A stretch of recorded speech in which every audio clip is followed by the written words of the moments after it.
La réalisation des documents à l'aide des fichiers N. Donc on a vu maintenant la création des différentes phases, les différentes opérations dans ces phases. On va pouvoir pour chacune des phases sortir, éditer le programme. Donc par exemple on va resélectionner la phase de tournage où on va lui dire écrire, coder le programme. Et l'on récupère donc notre programme pour le Rosilio, la phase de tournage.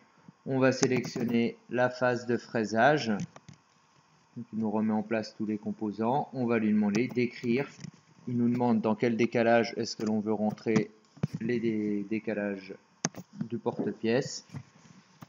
Et on va pouvoir récupérer du coup tout le programme pour la as.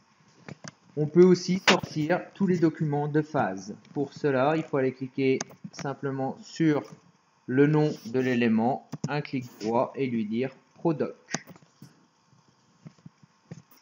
À l'aide de Prodoc, nous avons sur la droite le logo FICN où on va pouvoir lui demander d'écrire par exemple l'avant-projet d'études de fabrication. Il nous écrit donc l'avant-projet d'études de fabrication. La phase ici, nous on veut la phase 10 de tournage, donc on va dire c'est la pièce en phase 10. Cette pièce, ça c'est bien la pièce en phase 20.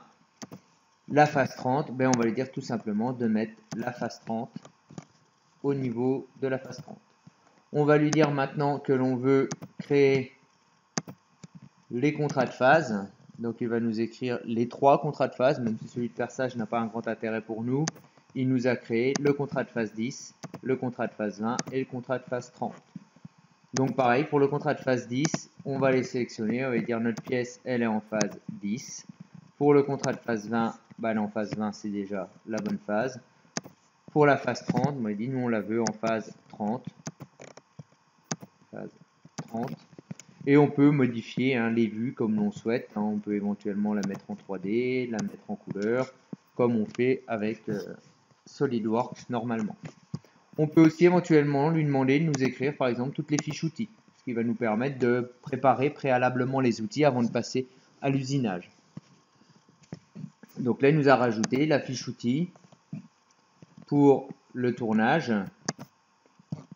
Il y a un outil en plus qui ne tenait pas sur la feuille, donc il nous l'a rajouté derrière. Et la fiche outil pour le fraisage. Dans les contrats de phase, on peut normalement positionner l'origine programme, donc déterminer avec les axes, sans les axes, même les bons axes dessus. On peut théoriquement aussi définir la mise en position, surligner les surfaces que l'on usine dans cette phase-là et importer les différents outils. Outils à charge dressée, autour de la plaquette 12, on va faire un essai. Voilà, donc évidemment, moi ça marche pas. Sur la version qu'on a au niveau de l'établissement, ça marche pas.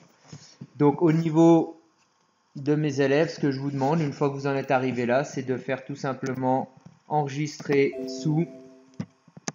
Il vous demande de valider la mise à jour. Et eux, l'enregistrer sous la forme de mise en plan. Vous l'enregistrez au format PDF. Comme ça, vous êtes sûr que votre mise en page, que vos plans, rien ne va changer. Donc là, il vous demande si vous voulez enregistrer tous les documents, bien sûr. Et une fois que vous avez fait ça, vous pouvez me rendre les documents, je vous les imprimerai et vous me compléterez la mise en position et la position de l'origine programme sur feuille, puisque ça rame de trop pour pouvoir le faire correctement sur FICN directement. Voilà, c'est terminé pour la mise en pour la réalisation des FICN. On a vu un peu tous les modes de fabrication.